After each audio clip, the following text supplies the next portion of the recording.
राम। भुज बल रिपु दल दल मली, देखी दिवस कर अंत, कूदे जुगल बिगत श्रम, आए जह भगवंत। भुजाओं के बल से शत्रु की सेना को कुचल कर और मसल कर फिर दिन का अंत होता देख हनुमान जी और अंगद दोनों कूद पड़े और श्रम रहित होकर वहां आ गए जहां भगवान श्री राम थे। प्रभुपद कमल शीस तीन नाए, देखी सुबह रघुपति मन भाए। राम कृपा करी जुगल निहारे, भय विगत श्रम परम दुखारे। उन्होंने प्रभु के चरण कमलों में सिर नवाए। उत्तम योद्धाओं को देखकर श्री रघुनाथ जी मन में बहुत प्रसन्न हुए। श्री राम जी ने कृपा करके दोनों को देखा, जिससे वे श्रम रहित और परम सुखी हो गए। गए जानी अंगद हनुमाना, फिरे भालू मरकट भटनाना। जातु धान प्रदोष बल पाई, धाये करी 10 शीस दुहाई। अंगद और हनुमान को गए जान कर सभी भालू और वानर वीर लौट पड़े। राक्षसों ने प्रदोष काल का बल पाकर रावण की दुहाई देते हुए वानरों पर धावा किया। निशिचर अने देखी कपि फिरे, जह तह कटकटाई भट भिरे। दो दल प्रबल पचारी पचारी, लरत सुभट नहीं मानही हारी। राक्षसों की सेना आती देख वानर दौड़ पड़े और वे योद्धा जहां तहां कटकटा कर भिड़ गए। दोनों ही दल बड़े बलवान हैं। योद्धा ललकार ललकार कर लड़ते हैं, कोई हार नहीं मानते। महावीर निशिचर सब कारे, नाना बरन बलिमुख भारे। सबल जुगल दल संबल जोधा, कौतुक करत लरत करी क्रोधा। सभी राक्षस महान वीर और अत्यंत काले हैं, और वानर विशाल काय तथा अनेकों रंगों के हैं। दोनों ही दल बलवान हैं और समान बल वाले योद्धा हैं। वे क्रोध करके लड़ते हैं और खेल खेल में वीरता दिखलाते हैं। प्राबिट सरद पयोध घनेरे, लरत मनहु मारुत के प्रेरे। अनिप अकंपन अरु अतिकाया, विचलत सेन कीन में इन माया। राक्षस और वानर युद्ध करते हुए ऐसे जान पड़ते हैं मानो क्रमशः वर्षा और शरद ऋतु के बहुत से बादल पवन से प्रेरित होकर लड़ रहे हों। अकंपन और अतिकाय इन सेनापतियों ने अपनी सेना को विचलित होते देख कर माया की। भयउ निमिष में अति अंधियारा, वृष्टि होई रुधि रोपल छारा।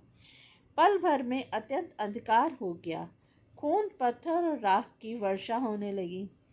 देखी निबिड़ तम दसहु दिसी, कपितल भयउ खबार। एक ही एक न देखई, जह तह करही पुकार। दसों दिशाओं में अत्यंत घना अंधकार देखकर वानरों की सेना में खलबली पड़ गई। एक को एक दूसरा नहीं देख सकता और सब जहां तहां पुकार कर रहे हैं। सकल मरमु रघुनायक जाना, लिए बोली अंगद हनुमाना।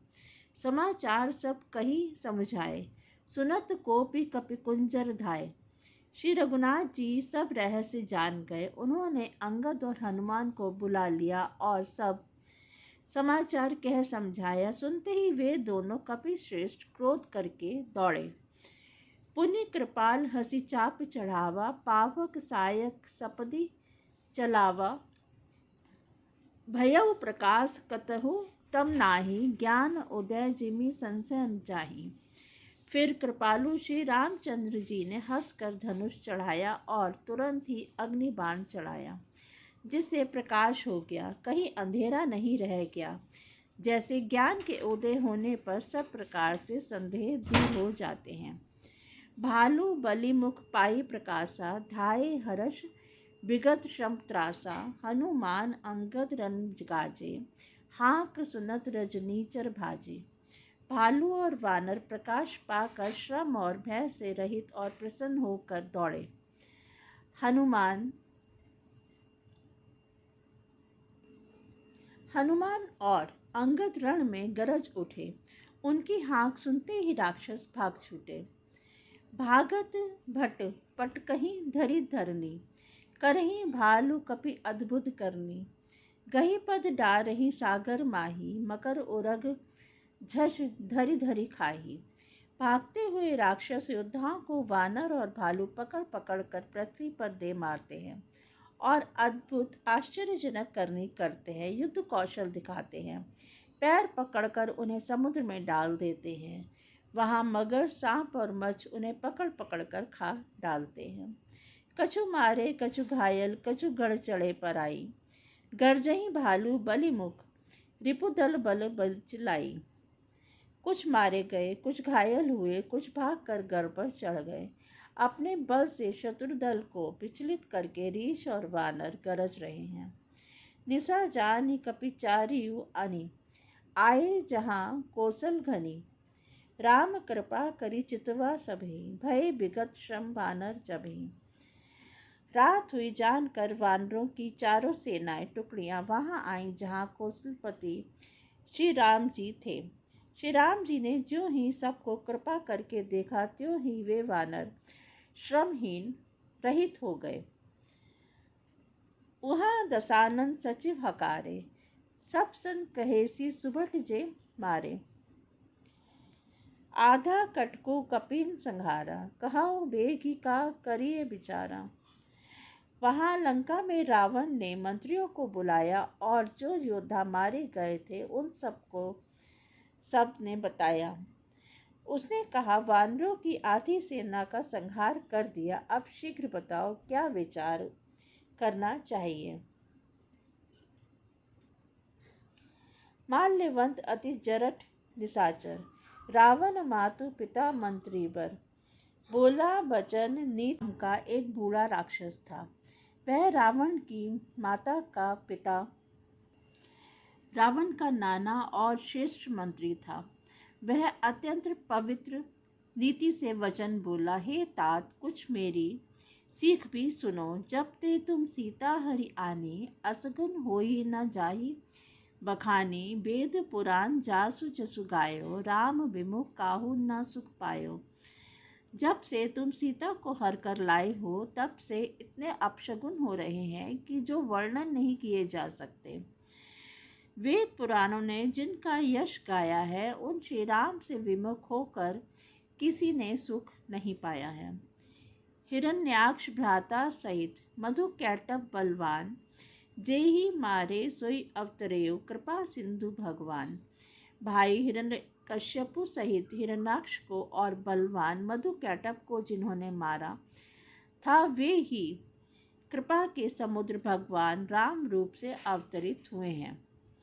काल रूप खल बल दहन, गुनागार घन बोध। सिर्फ बिरंची जेहि से वहीं, तासु कवन विरोध। जो काल स्वरूप है, दुष्टों के समूह रूपी वन में के भस्म करने वाले हैं, गुणों के धाम और ज्ञान घन है, एवं शिव जी और ब्रह्मा जी भी जिनकी सेवा करते हैं, उनसे बैर कैसा। परिहरि बयरु देहु वैदेही, बजहु कृपा निधि परम सनेही। ताके बचन बान सम लागे, करी अब मुँह करी जाहि अभागे। अतः बैर छोड़कर उन्हें जानकी दे दो और कृपा निधान परम स्नेही श्री राम जी का भजन करो। रावण को उसके वचन बाण के समान लगे। वह बोला, अरे अभागो, मुंह काला करके यहाँ से निकल जा। बूढ़ भयेसी न ता मारे तेऊ तोही, अब जनी नयन दिखावही मोही। तेही अपने मन अस अनुमाना, बध्यो चहत यही कृपा निधाना।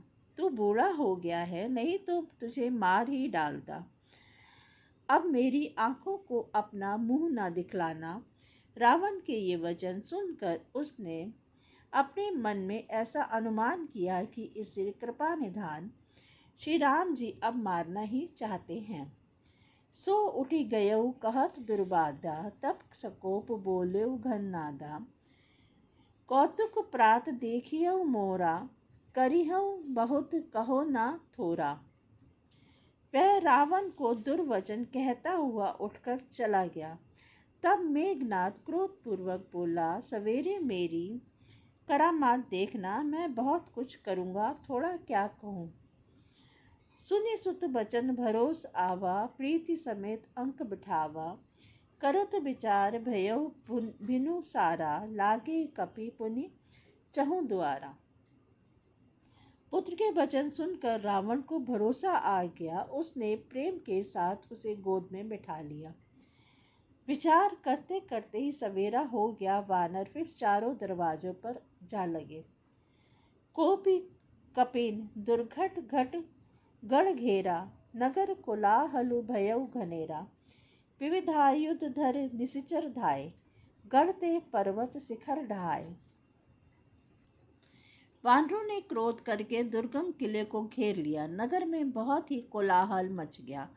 राक्षस बहुत तरह के अस्त्र शस्त्र धारण करके दौड़े और उन्होंने किले पर से पहाड़ों के शिखर ढहाए।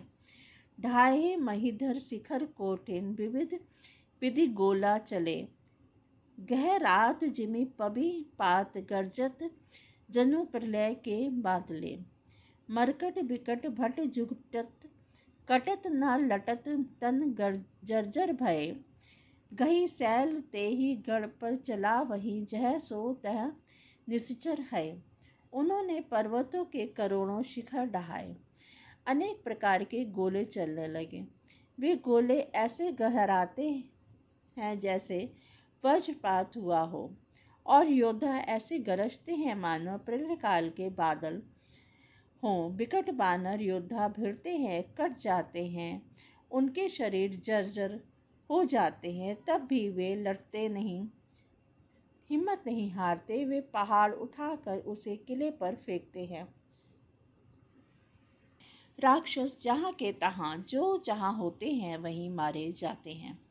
मेघनाथ सुनि श्रवण अस, गढ़ पुनि छेका आई। उतर्यो वीर दुर्ग ते, सम्मुख चल्यो बजाई। मेघनाथ ने कानों से ऐसा सुना कि वानरों ने आकर फिर से किले को घेर लिया है। तब वह वीर किले से उतरा और डंका बजाकर उसने उनके सामने चला। कह कौशलाधीश तो भ्राता, धनवी सकल लोक विख्याता। कह नील नल दुवित सुग्रीवा, अंगद हनुमत बल सीवा। मेघनाथ ने पुकार कर कहा, समस्त लोकों में प्रसिद्ध धुरंधर कौशलाधीश दो भाई कहाँ हैं? नल ने द्विविद सुग्रीव और बल की सीमा अंगद और हनुमान कहाँ हैं? कहाँ विभीषण भ्राता दोही, आज सभी हटि मारहु होही। अस कही कठिन बाण संधाने, अतिशय क्रोध श्रवण लगी ताने। भाई से द्रोह करने वाला विभीषण कहाँ है? आज मैं सबको और उस दुष्ट को तो हठपूर्वक अवश्य ही मारूंगा। ऐसा कहकर उसने धनुष पर कठिन बाणों का संधान किया और अत्यंत क्रोध करके उसने कान तक खींचा। सर समूह सो छाड़े लागा, जनु सपक्ष तावही बहु नागा। जहाँ तहाँ परत देखिए बानर, सम्मुख हो ही न सके तेहि अवसर। वह बाणों के समूह छोड़ने लगा, मानो बहुत से पंख वाले सांप दौड़े जा रहे हों। जहाँ तहाँ बानर गिरते दिखाई पड़ने लगे। उस समय कोई भी उसके सामने न हो सका। जह ते भागी चले कपि रीछा, बिसरी सबहि युद्ध के इच्छा। सो कपि भालु न रन मह देखा, किन्हे सी तेहि जेहि न प्राण अवशेषा। रीछ बानर जहाँ तहाँ भाग चले, सबको युद्ध की इच्छा भूल गए। रणभूमि में ऐसा एक भी वानर या भालू नहीं दिखाई पड़ा जिसने उसने प्राण मात्र अवशेष न कर दिया हो, अर्थात केवल प्राण मात्र ही ना बचे हों, बल पुरुषार्थ सारा जाता ना रहा हो। जय श्री राम।